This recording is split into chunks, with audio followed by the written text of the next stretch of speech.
It's the Let's Go Eat and Drink Show with hosts Jimmy Santangelo and Bill Allred.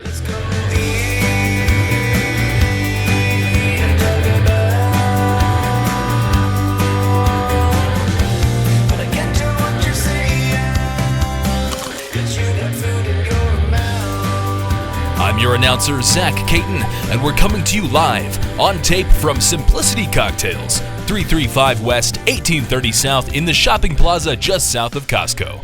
Our guests today are Chris and Becca Weed, who along with Chad Linville founded Simplicity. Holy shit, we just made it ready to I see where this is going. Yeah. Get really stay close to the mic. You're sort of a soft-spoken fellow, so keep close to the microphone. At the same time, though, right? Goddamn handsome. You are a goddamn handsome man. There is no doubt about it. The touch of gray at the temple. I've been looking at you. I'm sorry, Becca. I'm sorry, Becca. Bill does come from a theater background, so that's right. And now, here are your hosts, Jimmy and Bill. And then we'll get to having cocktails, as that's what I'm here for. Well, hurry it up. As simple cocktails. I'm sorry. I just want a simple cocktail, that's all. That's it. But I want to find out about Simplicity Cocktail. That's where we're hanging out today on the Let's Go Eat show, Let's Go Eat and Drink show. Simplicity Cocktail, where are we located? We're by Costco, I know that. What's the address? 335 South, 1830. What? We're by No. It's like multiple addresses.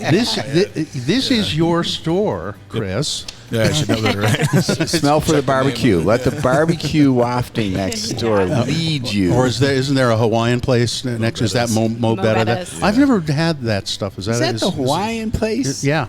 It is, Jimmy. They're super busy, like all the time. Yeah. My girlfriend's a vegetarian, so basically that makes me a vegetarian. It's a line from Pulp Fiction. Oh, I see. I gotcha.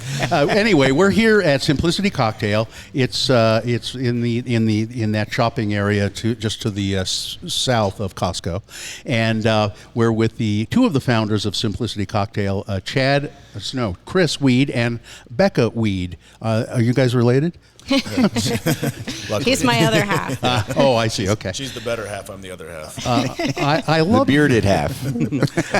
Yes. No, she does not have a beard. Just you got to paint the picture. You got to paint the picture. It's Chris who has the beard, and it's quite a substantial beard. It's coming in. This is about as good as mine will ever do. I think. That's it. This is it. Yeah. But I'm looking more eccentric every day. I have to. You got say. that Colonel Mustard thing going on. Yeah. The Colonel. You say distinguished. Yeah. I think it's eccentric. You look distinguished though. That's a massive that's a Brigham Young beard. I could use a different comparison, but I'll let it slide. Although he did on the distillery too, I think. Yeah. Yes, he One did. time, Yeah. The Valley Tan. Now, let's talk a little bit about how this thing got going, Simplicity Cocktail. I like the description on your bio here, your one sheet. Late night drinks on a barge in France. That sounds so lovely. Sounds awesome. Business school pals. Who was it? Was it you and Chad? Yeah. Yep. So where'd you go to business school? Westminster. Okay. Here in town, you got all the local boys, both? Yep. Okay. Actually, he grew up in Indiana, Chicago area, moved here in high school, and then did college here and stayed afterwards. So you go on a trip after school. You go to the barge in France. Let's start a distillery. Okay. Tell me about that. I mean, what good ideas don't start over pitchers and pitchers of beer on a boat?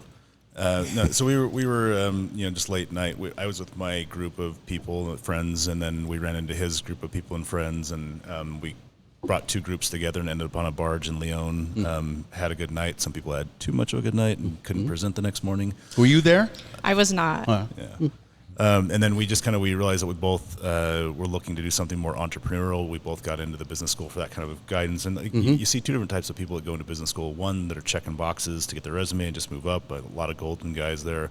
And then the other group of trying to understand business and how they can improve and what they can do and get that. And start their own spirit. stuff. Yeah, rather than go work for somebody. Yep. So it was always the goal. I'm going to not work for somebody else. I'm going to start my own thing. And I'm not sure what it is, but then now it ends up being cocktails. Why did you decide on distilling? We went back and forth like with what business students do. We threw out a bunch of ideas for business models, what we liked, what we didn't, and then we came to realize that a lot of them were very boring, and we both had a background in homebrew, liked the brewing industry. Chad coincidentally had been really close to starting a brewery up in Idaho Falls, and his partner then at the time kind of fell through. He didn't want to sign a 5-year contract. It was too long of a relationship. So we talked about, Becca and I had been talking about doing a brewery here, and we, for better or worse, decided that wasn't the right time to market. And we've gotten more breweries since then, and they've done really well, but we didn't. Yeah, they're hopeful. I think somebody had the figure yesterday. There are 38 or something like that breweries in Salt Lake. Yeah, that's substantial. It's a lot. More distilleries. Yeah. So it's breweries, distilleries, wineries, I would imagine, in terms of quantity. You and then it says you decided gin. Why gin specifically? Gin, we were similar to brewing. If you look back at craft brewing, they look to not be I think it's Stone in San Diego. It said fizzy yellow beers for wussies, and they're trying to differentiate from just regular bland beer. So if we're trying to differentiate from the masses of the booze, how do we do that? And gin there's a lot of corollary with gin and craft beer, which you see a lot of like wild styles in craft that attract people's attention. I know Shades gets a line of people for their special releases, so we thought gin could be something like that.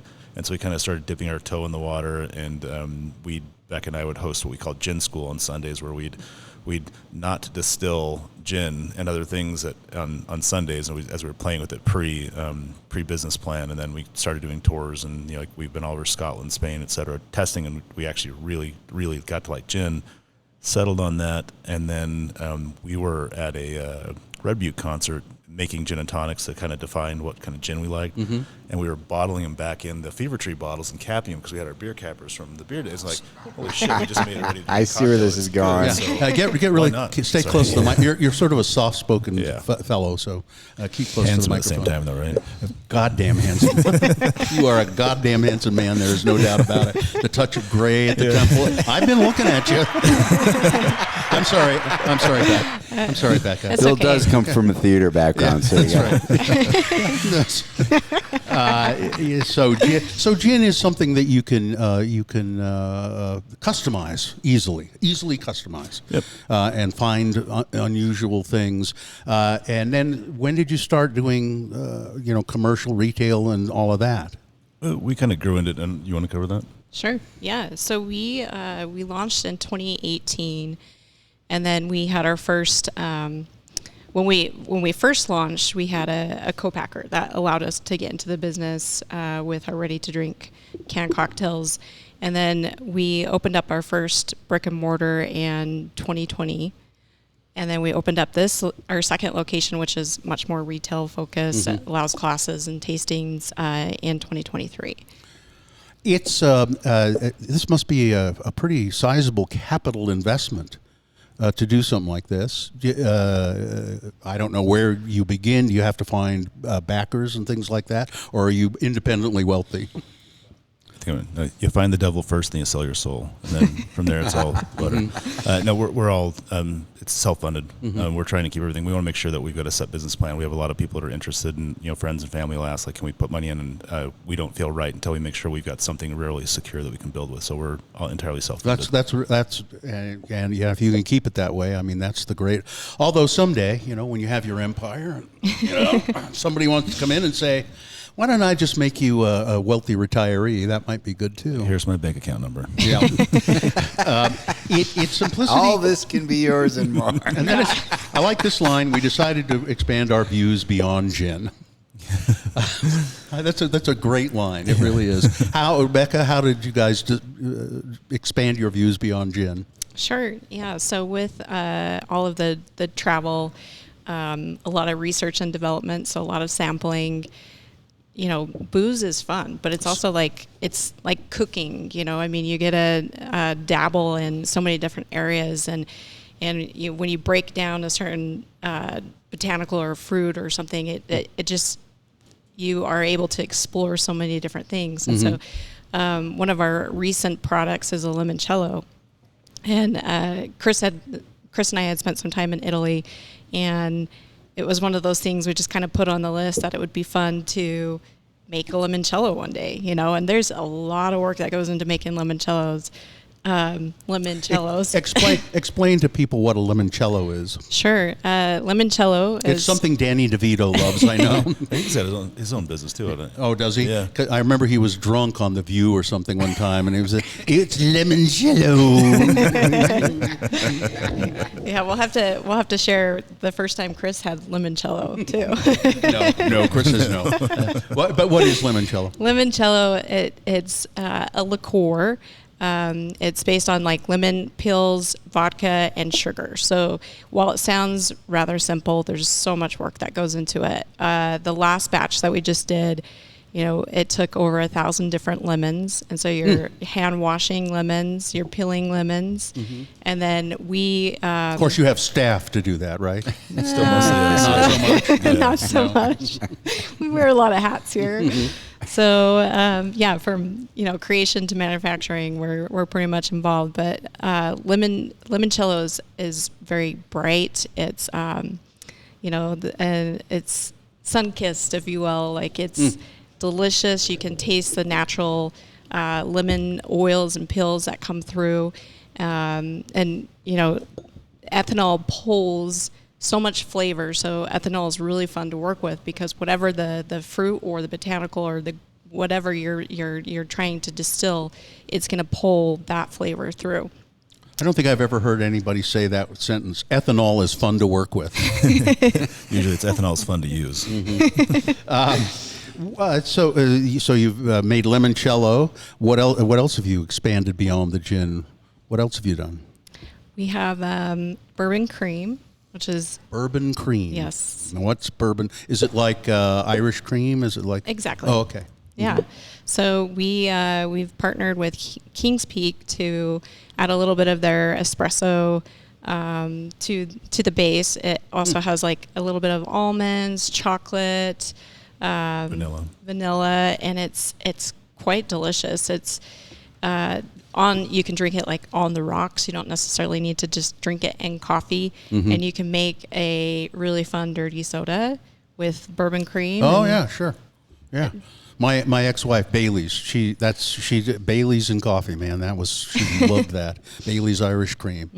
So how many products does Simplicity Cocktail have? And did you start out with the idea we're gonna can this stuff? Was that originally in the plan? Originally, we were looking at being the gin distillery, and then we found that it was as canned cocktails were coming around. It was right at that moment we had the Red Butte of making the pre-mixed G&Ts, and then we see the opportunity, so we really expanded. And we say we're Utah's first canned cocktail company. Beehive did launch their own line, and we were coming out at the same time. They got theirs on the shelves first, but we were set up as just a canned cocktail company, and this location helps us expand into the spirits. So we have to our right here, we have two of our smaller stills that we'll be distilling some of our product with. We've got another 500 You can distill right here? Yep. Yeah. Yep. So we'll be doing classes here like we were talking about before. You can come in, distill your own. We'll be producing in the back here as well. But we just we've grown up into and into the distilling outside of just the cans. But cans are a very unique medium that allow us to get our products in a lot of places that you can't take glass. And we like to say it's for all of the ings, camping, biking, hiking, swimming, etc. Yeah. Everywhere you can't have glass, so we Lounging. enable people to, I like the lounging and Lounging, drinking. yes. I have bought some of your just the canned bourbon. And tell me about that, because it's fascinating to me. Who developed that lid on the canned bourbon? That's really interesting. That comes from a company called Exo Lids, and I think their first big product was Monster energy drinks. But as we're trying to find a platform to put booze in, basically, and other like spirits in, we tried finding all these different methods. And it's interesting, a lot of these alternative closure methods come out of the cannabis industry. So I was at a cannabis conference in California, and they had one that's like a big metal screw cap. That was fine, but we came across this, and it fits our canning line perfectly. So match made in heaven. We had to retrofit our canning line a little bit, And next thing you know, we're the first that we're aware of in the U.S. that's canning spirits with a resealable lid. And it works. It works great. It's and it's 100 proof bourbon, which I don't like to mess with anything that's under 100 proof. I just won't. There's no point. You know. You have your limits.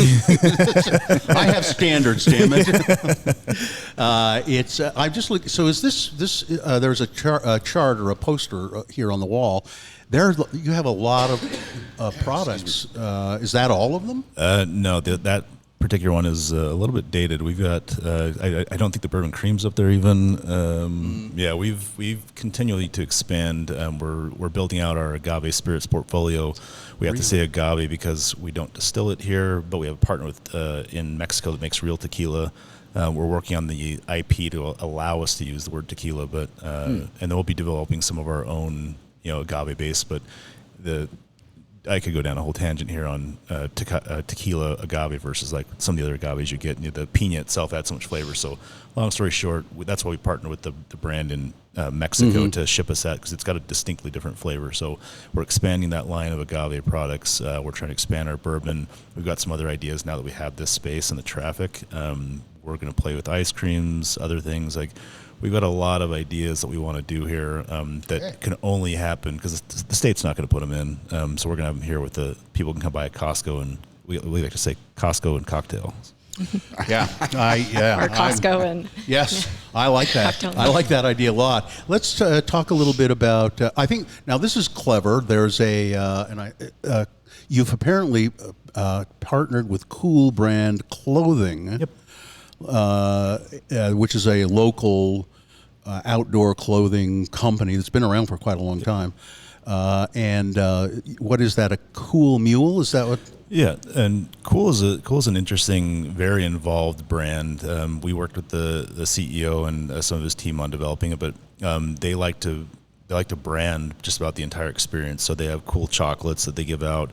They've got cool beer. I think they work with. It was with Uinta, and now it's Melvin Brewing, and they wanted a spirit as well, spirit-based drink. So we started with our Moscow Mule, and then we iterated from there something more to their liking. So it's less sugar, slightly higher ABV, and just a little bit more spice, and that fits the profile they're looking for. And you distill gin here. But you don't distill anything else, right? We distill the limoncello and the gin here, and then we source our bourbon and our vodka. Okay, and they're just a great plethora of products here, and bottled products as well. If you like the canned bourbon, you can buy I did buy a big bottle of it one time. And vodkas, and it's beautifully designed stuff. How to talk about the labeling and who does that? That would be me. Yeah? Do you have a background in graphic design? No, but in marketing. So, graduated from the University of Utah in marketing and worked for marketing advertising agencies for over a decade or so ago. And we, part of the experience that we want to offer kind of rolls up to the overall brand of simplicity and keeping things simple.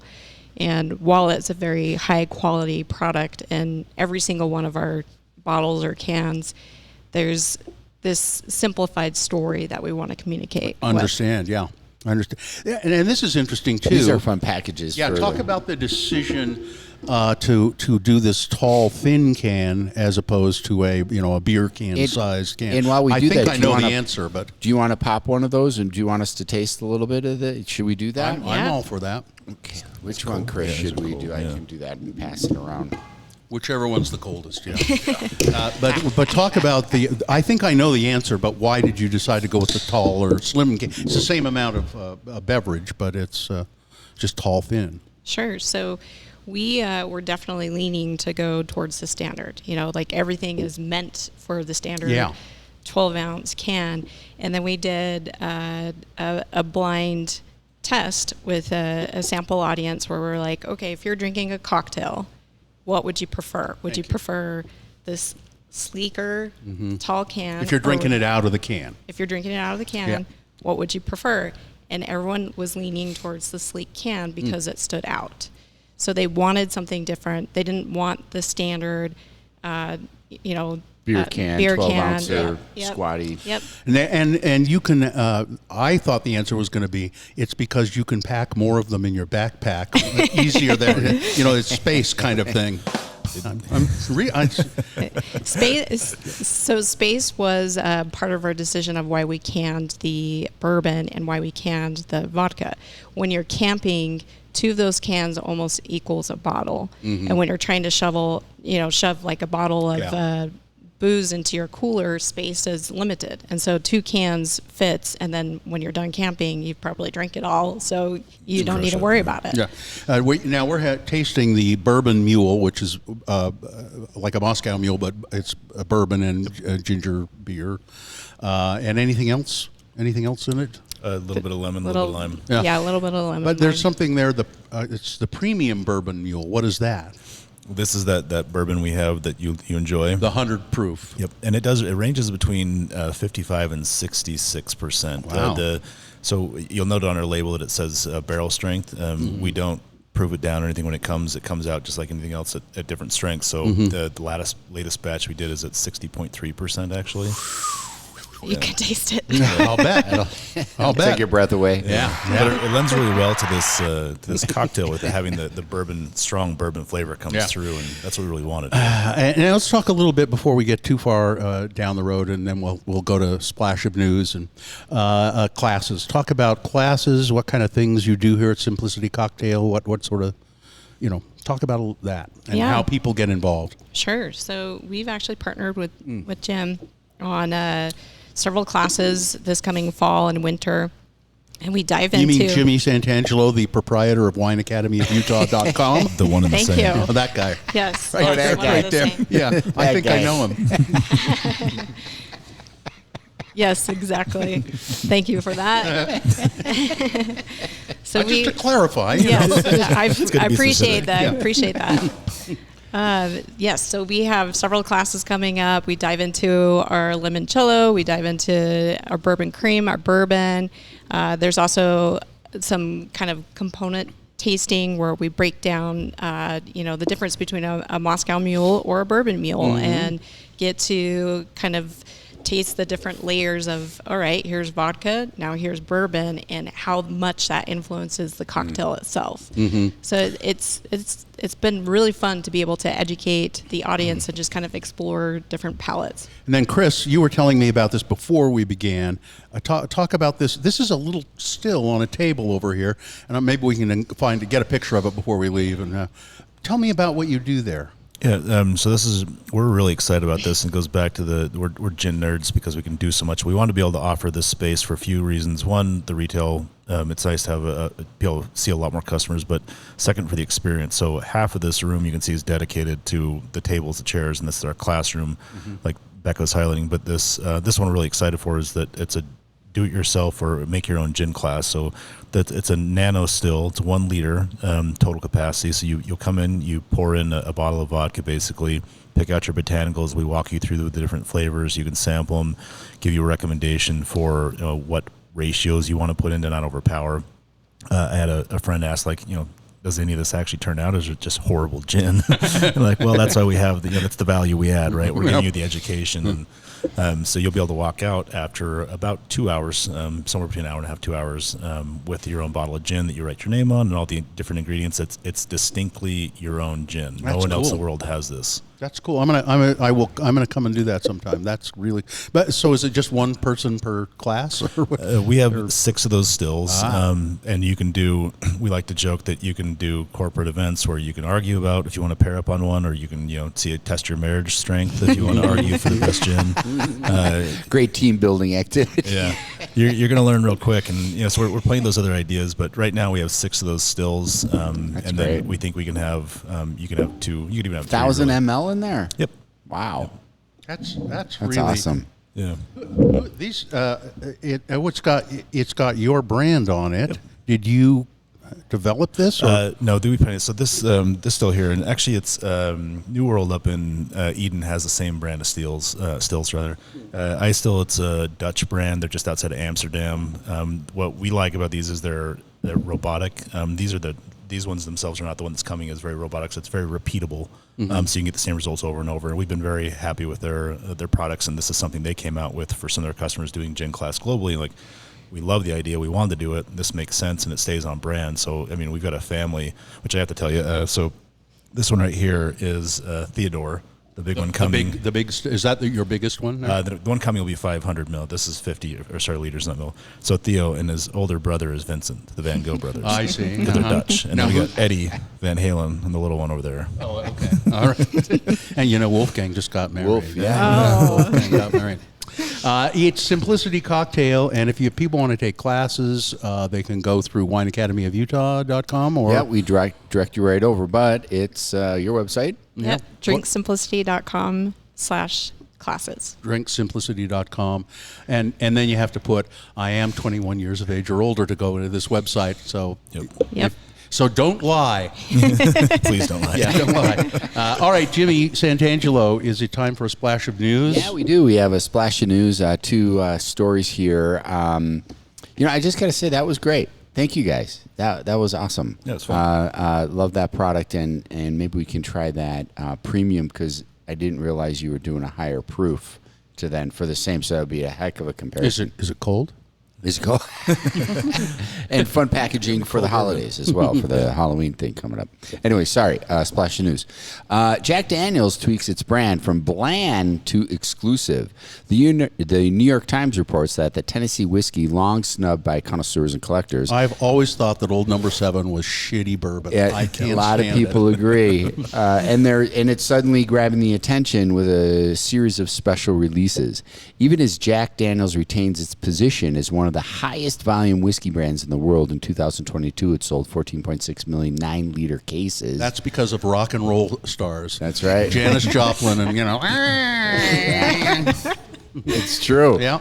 And almost all of that sales was the Old Number 7 that you're referring to. The distillery has been quietly remaking its image to attract a more discerning crowd. Okay. It seems to be working, because check this out. The company's special releases, which vary in style from year to year, age statements, varying the char levels of barrels, the proof statements from barrel strength to bottled and bond releases, are so coveted that people have been known to camp out in front of liquor stores the night before they arrive. One such example is the release of Sinatra Select, named after Frank Sinatra's love of the whiskey. The 2015 release became a collector's item and now sells for as much as $4,000 a bottle at auction. I think a lot of it has to do with, I saw pictures of the bottles. They just classy, elegant designed bottles and labels and things like that. I'm not convinced the whiskey has improved much. I haven't tried it, so I don't know. But well, Jack Daniel's has that classic number 7, that classic square, square shoulder, and then it comes up. These are basically squatted down, still that square, but a thicker glass. Looks like it's melting a little bit. They look great. Yeah, they look great. Yeah, I'd have to sample it to know for sure, but I think a lot of it has to do with image and the pudding. I mean, a lot of it does have to do with image and how you write the story and put what the story you put on the label. And, exactly. Yeah. It's just amazing. Good stuff. Next story, canned cocktails grow up. The complex, natural, not too sweet drinks are on the rise. Story by the Wall Street Journal reports that people are saying, quote, goodbye to the overly sweet wine cooler clones of yesteryear, end quote. The new wave of canned cocktails and mocktails offer sophisticated flavors and natural ingredients to satisfy both cocktail aficionados and the eco-conscious. As canned cocktails gain ground on liquor store shelves and in coolers around the country, for the most part, they've been sweet, juicy, and a little too close to comfort to the cloying wine coolers of old. A new generation of canned cocktails focus on complexity, using natural herbs, citrus fruits, and other exotic flavors. On a personal note, the focus of quality and ingredients, focus on flavor and balance, and mere convenience of a quick chill and portability, canned cocktails are here to stay. Seek out your favorite, local or otherwise, and buy them today. How many canned cocktails are locally done? Do you know?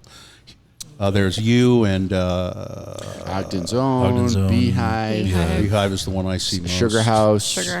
Yep. There might So be everybody's a fifth out that's there. right. Sugar House is doing Might it. be a fifth one Salt out there. Flats. Oh yeah, Salt Flats. Oh, yeah. Are you guys distillers? Are you guys like the brewers? I think. See, I'm a radio guy, and we do a morning show, and we hate any other morning show that's on the air. We hate them. They're our enemies because they all suck. Well, they do fucking suck, and we want to kill them as soon as possible. But I drive them out of town if necessary. But I've like the brewers are. They're all buddies. I think there's a friendly competition there, but they're all buddies. Same thing with the distillers. Yeah. We don't participate in the Distillers Guild yet. Just too busy, and they're still kind of getting their shit together. Mm-hmm. This all comes. We work with Jimmy over at Sugar House on a bunch of things, and he's kind of been taking the lead and keeping us involved, but we just haven't engaged. There's a lot of friendly. There's some. Unfriendly times as well, I guess, but I think the brewers have a much more tight relationship, and the distillers are trying to grow into that. Yeah, I think it's just fascinating to me, that culture. Now you've got the flashcards, James. I do. Shall I read them? Sure. All right. That means I will have to answer. What I have here are a series of wine flashcards, beverage flashcards. I have 3. One's on vocabulary, the other's wild card, and grape. You will not be graded. And these were the fun flashcards I would do at a pre-shift to keep staff from stop doing the church nod during pre-shift, just trying to keep awake. Here's a question, true, false. Port and sherry are both fortified wine. False. True or false? False. True, I think. Yep. So fortified means that you're adding alcohol to them. They are both fortified. True, port and sherry are made from different grapes and in different countries, but they are both fortified, meaning that alcohol or distilled grape spirit are added. So port is made in Portugal and sherry is made in Sherryland. In Spain. You had me going. In Xerto. Yes. Yeah. Jerez, Spain, in the southern tip down there. All right. But yeah, I wanted to get a little distillate kind of bring in. See how I pick these cards? Nice. Isn't that fun? Wild card question, true or false? Sniffing the cork gives you a good sense of the wine. True or false? False. That's right. False, yeah. So this was the fun thing about presenting a wine as a sommelier. And us as guests, when we order a wine, like, what are we supposed to do with this cork? This is where it comes from. In the days when the authenticity of a bottle was more suspect, it was important to see the wine uncorked at the table and to verify the brand on the cork. Now everyone behaves. And smelling the cork can be misleading. At times a cork will look and smell awful or just like cork, and yet the wine will be perfectly fine. Yep, smells like cork, all right. Yeah, smells like cork, all right. Hope the wine doesn't taste like cork. Here's a grape question. Which of the following likely describes a wine made from Viognier grapes? Okay. So if you ever heard of Viognier grapes, think if it's a red or a white wine. If it's a white wine, Viognier. A, grapefruit and grass, blackberry cedar, perfumey peaches, orange blossom, or astringent cherry and plum. Grapefruit grass, or I would blackberry say A. or perfumey. I'm going A. A, yeah. I'd say the last one. Last one, astringent cherry and plum. It's so grapefruit and grass. A would be a characteristic of Sauvignon Blanc. Blackberry and cedar, typically Cab Sav. Astringent cherry and plum, that will probably be more like the astringent of acidity. That would be like a Sangiovese or Chianti. C, perfumey peaches, orange blossom. That's what I'm saying. Yeah, We all C. said C, didn't we? Good thing we can edit and cut and paste. Well, that's your not only splash of news, but Are we wrapping it up then? Flashcards. I think so. It's been a pleasure being here at Simplicity Cocktail. I please 2 locations now. I've only been to this one in South Salt Lake. I guess it is. This is South Salt Lake, isn't it? Salt Lake. Or is it just Salt Lake? Yep. And it's just south of the Costco. The address is 335 West, 1830 South. You guys are open on Sundays, which is good because, oh crap, I'm out of bourbon. I can come to Simplicity Cocktail and don't have to worry about the liquor store. Yep. Great thing about being a package store. Exactly. It also works for restaurants as well. If they find themselves where they're like, I'm out of vodka or something, they can come pick that up here. And where's your other location? It's West Salt Lake. It's about as far west as you can go, West Salt Lake. But we've turned that more into just keeping our production located now. All right.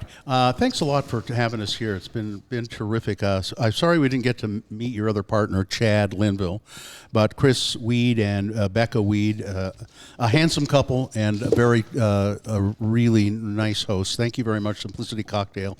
We'll be back again, I'm sure. I want to thank. I'm going to give you the opportunity. You want to ask us any questions? You can ask one question. I like this, yeah. If you want, you can ask one question if you want. And you don't need to be ashamed or embarrassed or anything. Just, do you have a question? You look like you have a question. I'm pondering. Yeah. You don't have to. Is it too much? I should have warned you at the beginning. Be thinking if you want to ask us a question. I probably already know the answer to this, Bill, but what is your favorite drink after noon? After noon, my favorite drink. I probably just go to bourbon on the rocks. And after 12 noon, that's like 5 o'clock in the evening for most people because of my hours. I work. Sure. I get up at 3 in the morning and start working, and so I can start having cocktails at noon, 1, and not feel bad about it. So probably I just go to bourbon, and then I'll switch, maybe have a martini before dinner, and but not every day, just most days. Every day that ends in day. Yeah, it's every day that ends in day. Yes. Any question from you? Oh. I'm trying to keep it PG. You don't have to. No. Yeah. You Bill don't loves have to swear. And I'm not easily embarrassed, although I am sometimes embarrassed. Oh. Yeah. Maybe I guess, Jimmy, with all your experience, what is your go-to beverage? Oh, my go-to beverage is actually coffee. Fair enough. Probably, I see him with a cup of coffee more than anything. More than not, yeah. No, I always wanted to write a book about, how you can identify a dog owner in the park, and the dog and the owner, they're like, oh, that makes sense. Yeah. They look like each other. Yeah, I think there should be a book out there for wine and that, and for that, for me, would be a Rhone Red. It's a blend of grapes, bringing all kinds of grapes. They play well in the sandbox with a number of diverse, different styles of grapes, and I feel that reflects me. So if I were to sit down and really think, and I had all the wines out there, I think I would reach for that. And those are the reasons. And for those of you who are listening and might want to ask us a question, you can do it. Ask us anything. You can just send it to the Let's Go Eat Show at gmail.com. Thanks to Doug Wild for doing our theme song. Thanks to Dawson Dow for being the producer of the show. And thanks to Zach Catton, or Caton, I can't ever remember, for Zach C, for being our announcer. That's it. We'll see you next time. Thanks for joining us for another episode of the Let's Go Eat and Drink Show with Jimmy Santangelo and Bill Allred. Comments, questions, or angry complaints to the management should be directed to the Let's Go Eat Show at gmail.com. The Let's Go Eat and Drink Show is produced by Dawson Dow. Our theme music was composed and recorded by Doug Wild. Recording facilities, as needed, are by the Visit Salt Lake Media Center, www.visitsaltlake.com. The show is a Double Plus production. I'm Zach Caton. So long and sayonara, suckers.